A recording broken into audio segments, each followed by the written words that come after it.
الحمد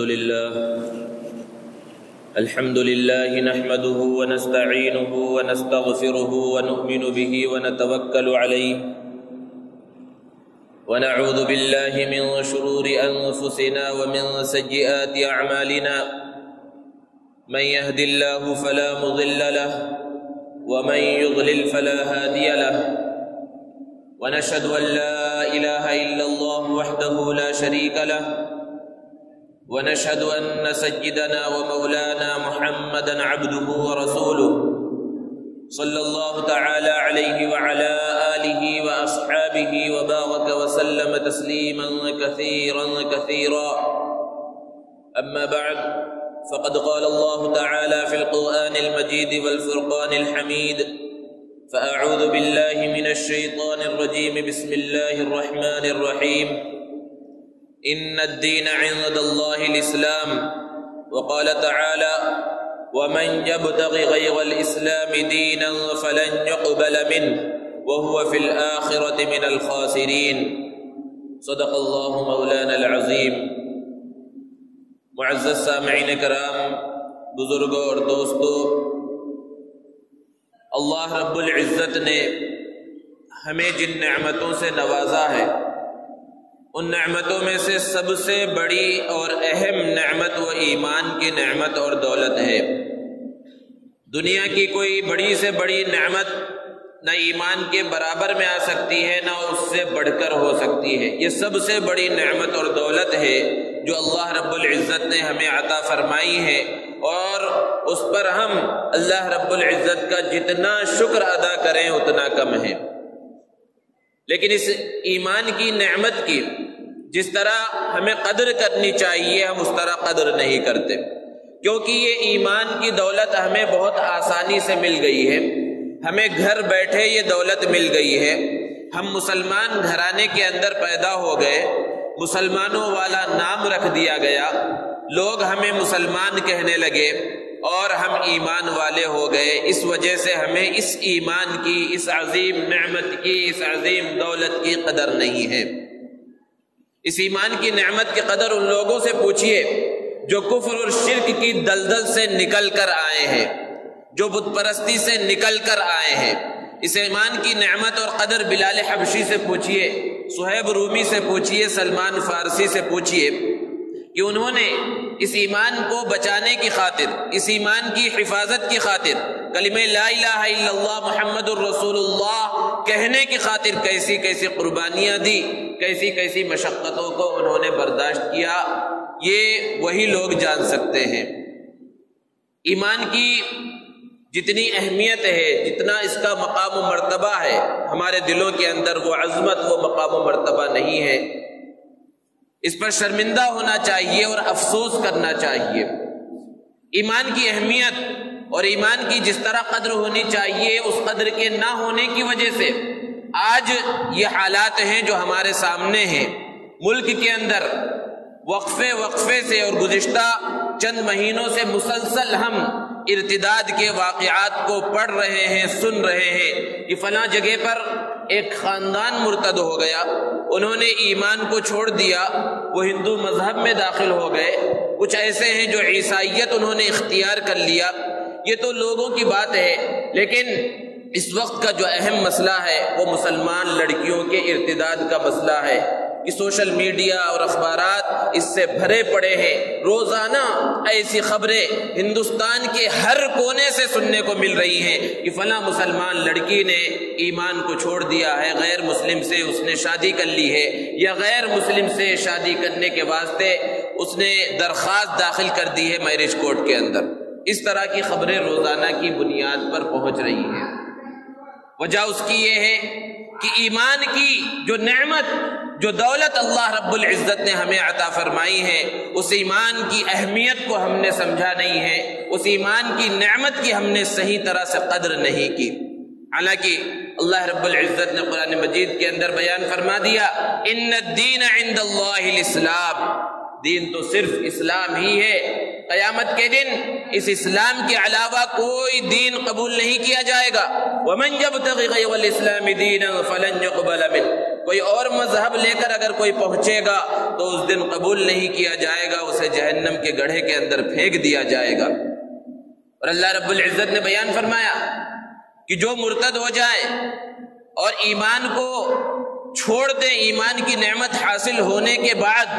تو اللہ رب العزت نے فرمایا ان کے اعمال حبط ہو جاتے ہیں اور انہیں ہمیشہ ہمیشہ کے واسطے جہنم کے اندر داخل کیا جائے گا۔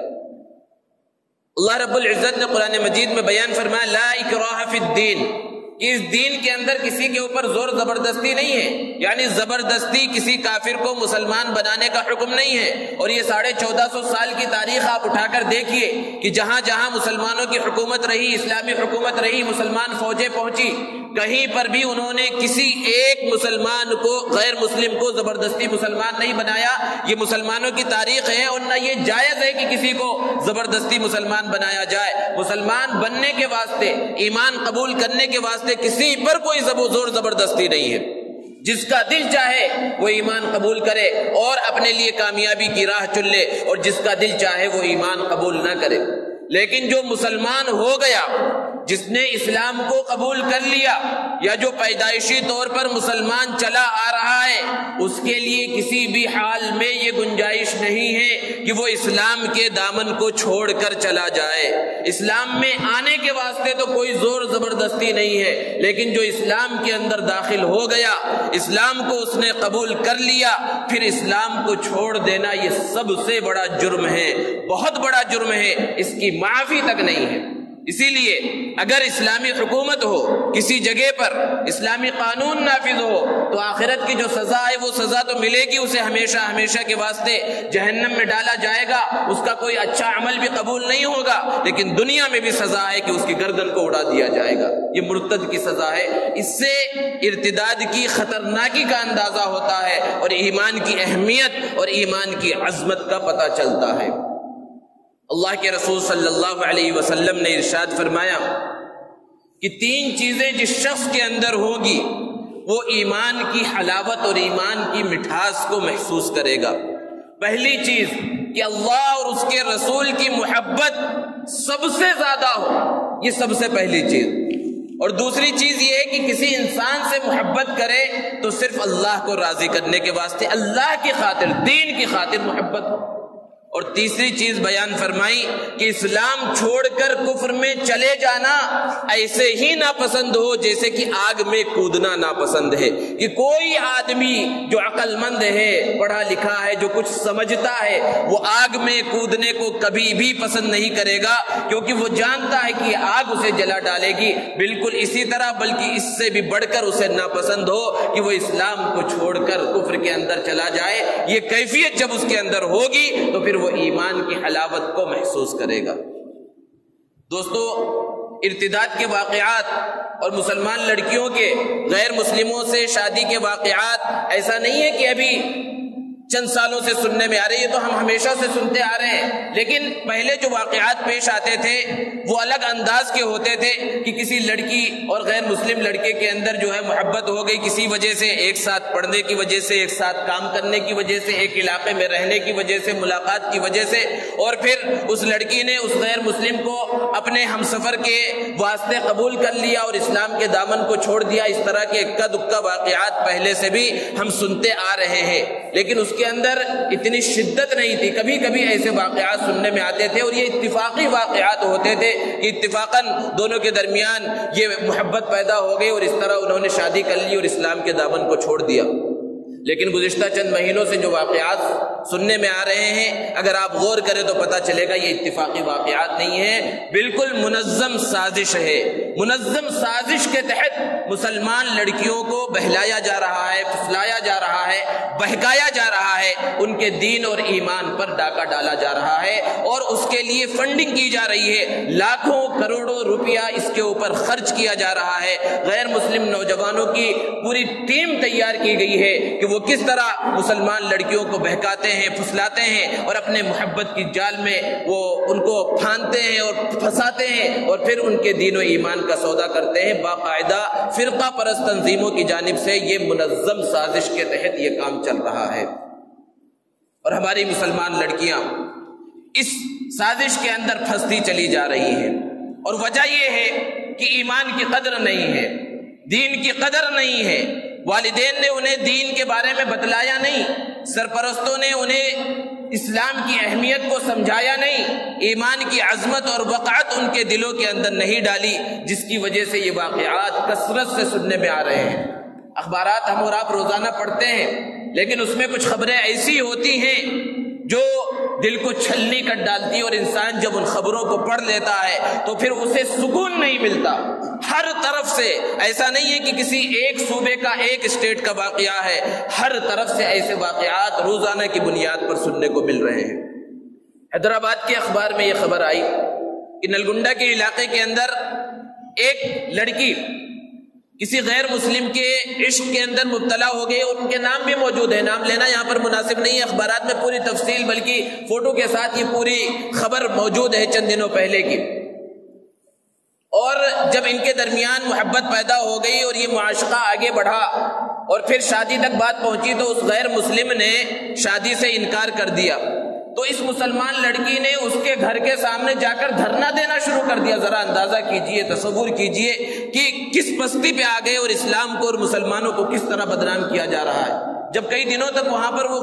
مسلمان لڑکی غیر مسلم کے گھر کے سامنے شادی کرنے کے واسطے احتجاج کر رہی ہے، دھرنا دے رہی ہے، تو اس علاقے کے بڑے لوگوں نے مل کر ان دونوں کی شادی کرا دی۔ لیکن جب پہلے سے ہی اس مسلمان لڑکی سے اس غیر مسلم کا شادی کا ارادہ نہیں تھا، زبردستی وہاں پر دباؤ کی وجہ سے اس نے شادی کی، تو ظاہر سی بات ہے یہ شادی کتنے دنوں تک چلتی؟ 6 مہینے تک رہی، اور وہ لڑکی حاملہ ہو گئی۔ 6 مہینے کے بعد اس نے موقع دیکھ کر کہ گھر میں اس کی بیوی اکیلی ہے، اس نوجوان نے، غیر مسلم نوجوان نے چاقو سے حملہ کر کے اس کا کام تمام کر دیا۔ اب دیکھنے کو تو یہ ہے کہ ایک زندگی چلی گئی، اور ایک زندگی کے ساتھ دوسری زندگی جو اس کے پیٹ کے اندر پل رہی تھی یہ بھی ختم ہو گئی، لیکن اسلام اور مسلمانوں کے واسطے اور مسلمانوں کے معاشرے پر کیا یہ کلنک نہیں ہے؟ اور یہ صرف ایک واقعہ نہیں ہے دوستو، میرج رجسٹرار آفس جو ہوتا ہے اس کے اندر آپ جا کر دیکھیے کہ ہر علاقے سے وہاں پر کتنی درخواستیں پڑی ہوئی ہیں، اور درخواستیں داخل کی جاتی ہیں، اور آپ جانتے ہیں قانون کو کہ اگر میرج کورٹ کے اندر جب درخواست داخل کی جاتی ہے کہ فلاں لڑکا اور فلاں لڑکی آپس میں شادی کرنا چاہتے ہیں، اور ہو سکتا ہے ان کے مذہب الگ الگ ہوں، تو وہاں پر کورٹ کی طرف سے فوراً شادی کی اجازت نہیں ملتی، بلکہ 1 مہینہ انتظار کرنے کے لیے کہا جاتا ہے۔ یہ قانون ہے، اور 1 مہینے کا انتظار کس وجہ سے ہے؟ تاکہ دونوں کے گھر والے، لڑکی کے گھر والے اور لڑکے کے گھر والے، اگر کسی وجہ سے آپس میں ان کے درمیان اتفاق نہیں ہے تو وہ اتفاق کر لیں، یا کوئی بھی مسئلہ ہے تو اس مسئلے کو حل کرنے کی کوشش کریں۔ آپ ہر جگہ پر، ہر شہر کے جو اس طرح کے آفس ہے وہاں جا کر آپ پتہ لگائیے، ان کے نوٹس بورڈ پر ایسے لوگوں کی تصویریں لگی رہتی ہیں کہ فلاں لڑکی نے فلاں لڑکے سے شادی کے واسطے درخواست دی ہے، فلاں لڑکے نے فلاں لڑکی کے ساتھ شادی کے واسطے درخواست دی ہے، اور 1 مہینے کے بعد ان کی شادی ہوگی۔ بے شمار ہر آفس کے اندر، پورے ہندوستان کے اندر آپ کو ایسے واقعات مل جائیں گے۔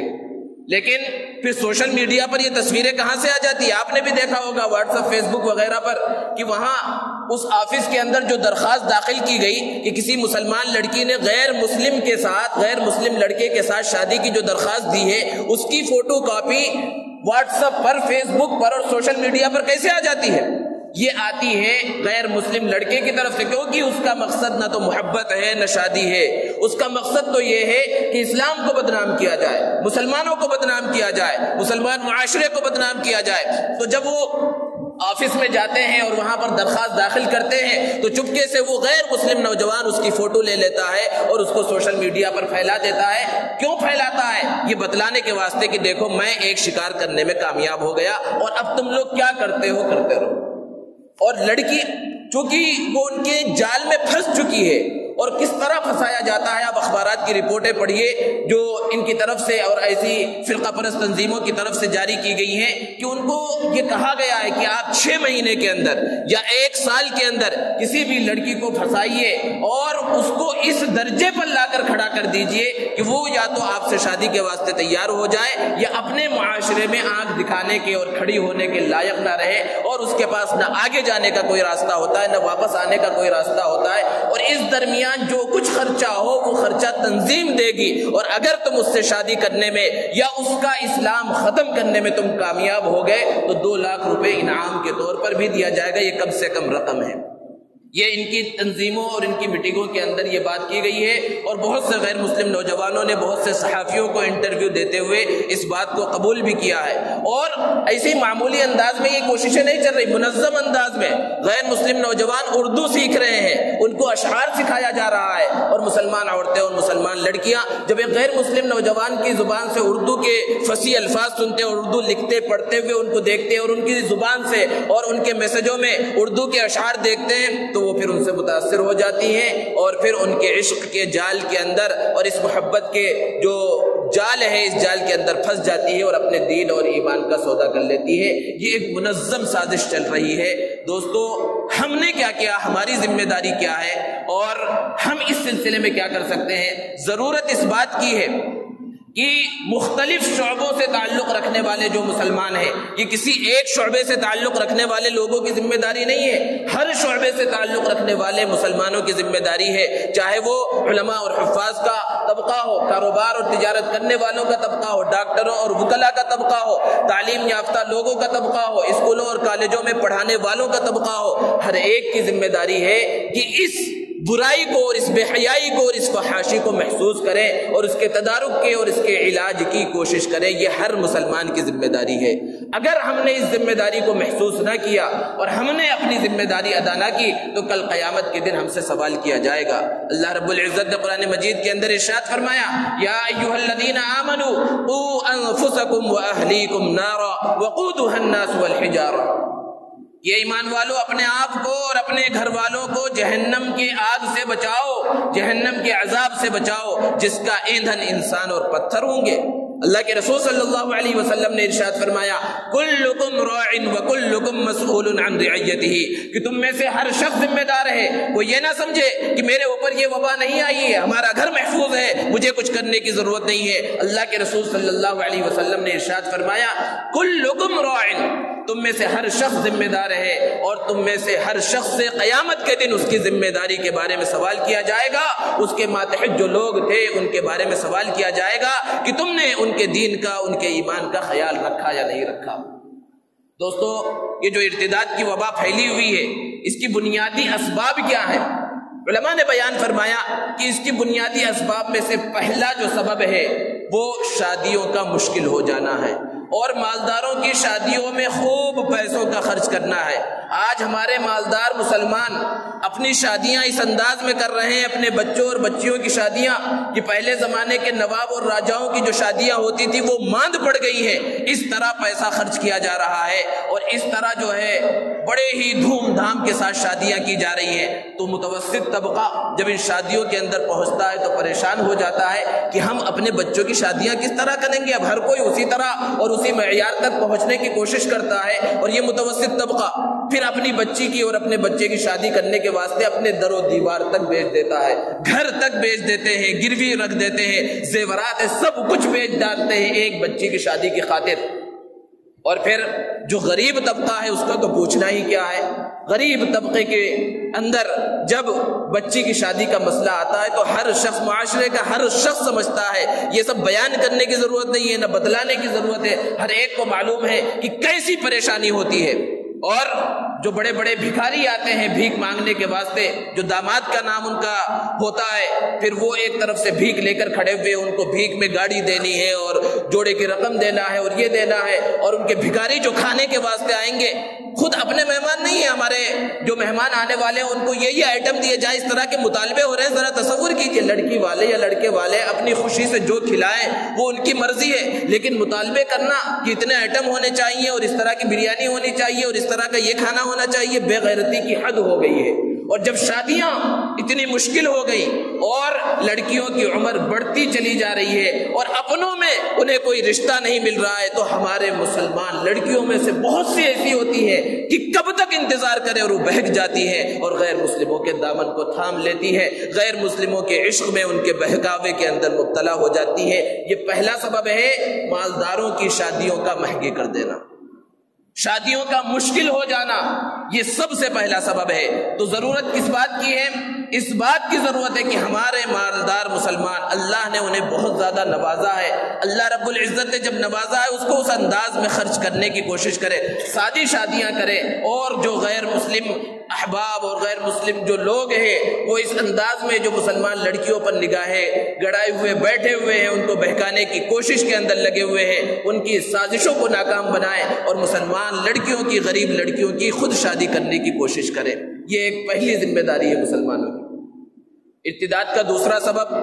لڑکوں کا تعلیمی میدان میں پیچھے ہو جانا ہے۔ آج اسکول کالجوں کے اندر جو تعلیم ہو رہی ہے اس کے جب رزلٹ آتے ہیں تو سب کو معلوم ہے لڑکیاں تعلیمی میدان میں بہت زیادہ آگے جا رہی ہیں، لڑکیوں کے نمبرات کا پرسنٹیج ہمیشہ زیادہ ہوتا ہے۔ مسلمان لڑکیاں جو اعلیٰ تعلیم حاصل کر رہی ہیں کالجوں میں، یونیورسٹیوں کے اندر، وہ بہت آگے ہیں۔ اس کے مقابلے میں مسلمان جو نوجوان ہیں وہ تعلیم کے میدان میں بہت پیچھے ہے، یا تو تعلیم حاصل ہی نہیں کرتے، یوں ہی آوارہ گردی میں لگ جاتے ہیں، یا شروع سے ہی کام دھام کے اندر لگ جاتے ہیں، اور تعلیم حاصل بھی کرتے ہیں تو پھر ان کے نمبرات اچھے نہیں ہوتے، ان کی پوزیشن اچھی نہیں ہوتی۔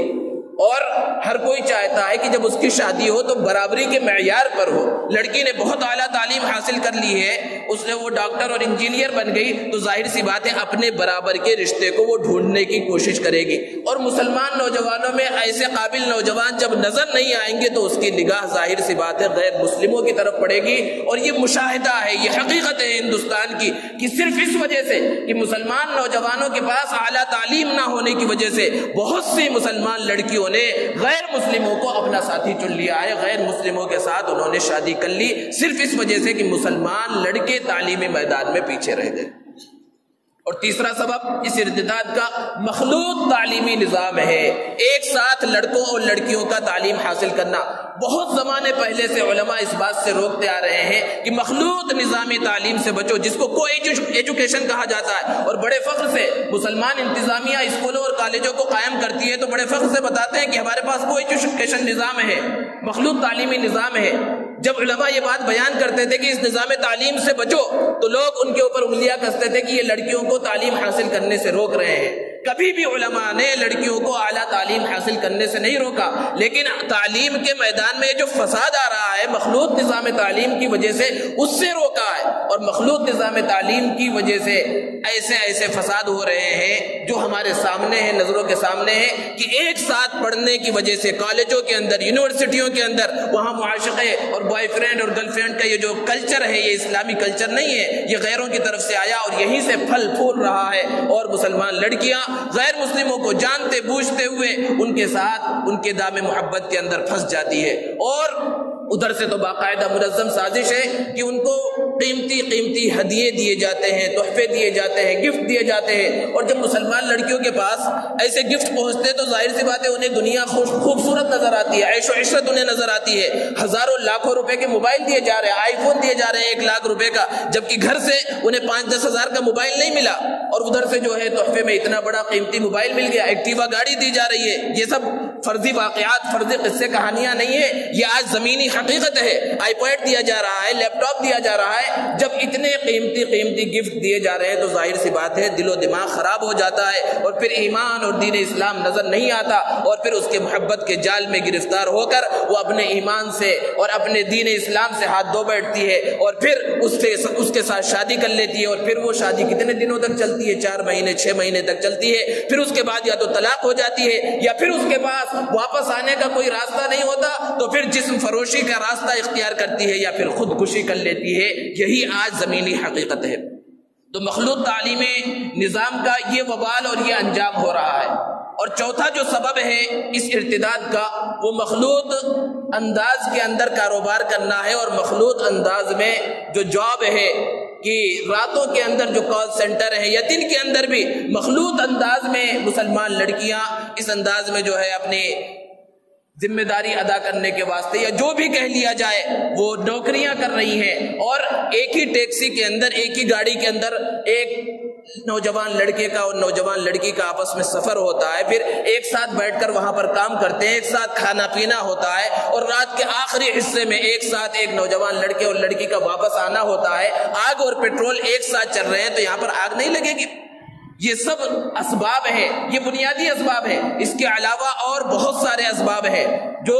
والدین کی اور سرپرستوں کی صحیح انداز میں ذمہ داری ادا نہ کرنے کی وجہ سے یہ سب چیزیں ہمارے معاشرے کے اندر پھیلتی چلی جا رہی ہیں۔ جو ہمارے نوجوان لڑکے ہیں یا جو قریب البلوغ بچے ہیں وہ بھی آج دین اسلام سے بہت زیادہ دور ہو گئے ہیں۔ آج ہمارے نوجوان لڑکوں اور لڑکیوں کو اسلام کی بنیادی باتوں تک کا پتہ نہیں، محرم غیر محرم کسے کہتے ہیں انہیں اس بات کا پتہ نہیں ہے، وضو کے فرائض نماز کے فرائض تک کا پتہ نہیں ہے۔ اور ہمارے والدین اور جو ذمہ دار احباب ہیں، سرپرست احباب ہیں، ان کی جو ہے ذمہ داری کا عالم یہ ہے کہ اپنے بالکل کم عمر لڑکوں کو 12-13 سال سے لے کر 18 سال کی جو عمر ہوتی ہے، بہت اہم عمر ہوتی ہے، یہ ذمہ داری اور نگرانی کی سب سے اہم عمر ہوتی ہے۔ اس عمر کے اندر انہیں بڑے بڑے موبائل فون دے دیے ہیں، انہیں گاڑیاں دے دی گئی ہیں، جو ایک تو گاڑیاں دینا قانونی اعتبار سے بھی صحیح نہیں ہے کہ اس عمر کے اندر انہیں لائسنس نہیں ملتا، غیر قانونی بھی ان کا گاڑیاں چلانا، لیکن گاڑیاں دے دی گئی ہیں اور بڑے بڑے موبائل فون دے دیے گئے ہیں کہ اس موبائل فون میں چند کلک کے ذریعے دنیا کے کسی بھی کونے میں اور فحش سے فحش ویب سائٹ تک جو ہے بچہ اور بچی پہنچ سکتی ہے، اور وہ یہ سمجھ رہے ہیں کہ ہمارے بچے اور بچی اعلیٰ تعلیم حاصل کر رہے ہیں اور ترقی کر رہے ہیں۔ اگر ہم ذمہ داری ادا نہیں کر رہے ہیں، پہلے تو یہ موبائل فون تعلیمی اوقات کے اندر اور تعلیمی جو زندگی ہے اس کے اندر دینا نہیں چاہیے، لیکن اگر بدرجہ مجبوری کسی ضرورت کی وجہ سے، تعلیمی ضرورت کی وجہ سے انہیں دینے کی ضرورت بھی پڑ جائے تو اس کی سخت نگرانی ہونی چاہیے کہ وہ انٹرنیٹ استعمال کر رہے ہیں تو انٹرنیٹ میں وہ کیا کیا چیزیں دیکھ رہے ہیں، ان سب چیزوں کی نگرانی کی ضرورت ہے۔ لیکن آج ہم نے اپنی ذمہ داری کو بالکل بھی ادا نہیں کیا۔ آج والدین کا اور سرپرستوں کا حال کیا ہے کہ اگر بچہ بڑا ہو گیا، اعلیٰ تعلیم اس نے حاصل کر لی اور اس کی کہیں نوکری لگنے والی ہے اور آج اس کا انٹرویو ہے تو ماں بھی پریشان ہے، باپ بھی پریشان ہے کہ وہ صحیح ٹائم پر اٹھ جائے اور صحیح ٹائم پر انٹرویو دینے کے واسطے چلا جائے، کہیں وقت بڑھ نہ جائے اور جس کی وجہ سے وہ صحیح ٹائم پر نہ پہنچ سکے، پریشان ہے۔ کبھی ایسی پریشانی فجر کی نماز کے واسطے ہوئی کہ ہم اپنے بچوں کو اس طرح فجر میں اٹھانے کی کوشش کریں، کبھی ہم نے کوشش کی کہ ہمارے بچے فجر کی نماز بھی صحیح انداز میں پڑھیں۔ بچوں کا اور بچیوں کا نمبر کسی امتحان میں کم ہو جائے تو غصے میں آ جاتے ہیں، پریشان ہو جاتے ہیں کہ نمبر کیوں کم ہو گیا، کیوں تم نے اچھے انداز میں تعلیم حاصل نہیں کی۔ کبھی ہم نے یہ فکر کی کہ اسلامی انداز میں بچہ زندگی نہیں گزار رہا ہے تو ہم نے کبھی اس کی سرزنش کی؟ پردے کے میدان میں اور پردے کا جو لحاظ رکھنا چاہیے مسلمان بچیوں کو، بے پردگی کو اپنا رہی ہیں اور والدین کے کانوں پر جوں تک نہیں ریگ رہی ہے۔ یہ بہت سی مسلمان لڑکیاں ہیں جو حالات ہے، مشاہدہ ہے اور حقیقت ہے کہ گھروں سے تو پردے کے ساتھ نکلتی ہیں برقع پہن کر، اور آج برقع بھی ایسا ہو گیا کہ برقعے کو بھی پھر برقعے کی ضرورت پڑ گئی ہے کہ ایک تو ٹائٹ برقعے اور منقش برقعے کہ ایک خاتون جا رہی ہے تو برقع اس طرح پہنا ہوا ہے کہ خواہ لوگوں کی نظریں اس برقعے کی وجہ سے اس کی طرف اٹھ رہی ہیں کہ برقعے کو پھر برقعے کی ضرورت پڑ گئی ہے، اور گھر سے تو برقع پہن کے نکل رہی ہیں، اور پھر یہ جو رپورٹیں ہیں اس طرح کی ہے کہ غیر مسلموں کے ساتھ یا مسلمانی نوجوانوں کے ساتھ ہی تعلق قائم کرنا کون سا درست ہے؟ وہ کالجوں میں جانے کے بعد اور کالجوں میں تعلیم حاصل کرنے کے بجائے پارکوں کا چکر لگا رہے ہیں، برقع جو ہے ان کے پرس کے اندر چلا گیا اور ادھر ادھر گھوم رہے ہیں، جینس پینٹ پہنے ہوئے ہیں۔ یہ ساری چیزیں، ساری بے حیائیاں مسلمانوں کے درمیان پھیلی ہوئی ہیں، ہر ایک نگاہوں سے اپنے دیکھ رہا ہے، اور پھر اس کے بعد یہ ارتداد کی وبا نظر آ رہی ہے، اور پھر اس کے بعد بھی ہمارے کانوں پر جو تک نہ رہ گئے اور ہمیں اگر احساس تک نہ ہو تو پھر یہ بہت ہی پریشانی اور افسوس کی بات ہے۔ اس لیے ضرورت اس بات کی ہے کہ اپنے بچوں اور بچیوں کا خاص خیال رکھا جائے۔ اگر وہ کالج جا رہی ہیں، کالج بچے جا رہے ہیں تو ان کو خود لایا جائے، خود چھوڑا جائے۔ وہ موبائل استعمال کر رہے ہیں، ان کے موبائل کو چیک کیا جائے کس سے بات کر رہے ہیں۔ یہاں تک کہ علماء یہ بیان فرماتے ہیں کہ مسلمان لڑکیوں کو غیر مسلم لڑکیوں کے ساتھ بھی تعلق قائم کرنے کی اجازت نہ دی جائے، کیونکہ سازشیں اتنی پھیلی ہوئی ہیں کہ غیر مسلم لڑکیوں کے ذریعے جو ہے مسلمان لڑکیوں کو بہلایا اور پھسلایا جاتا ہے، اور پھر ریچارج کرانے کے واسطے جہاں پر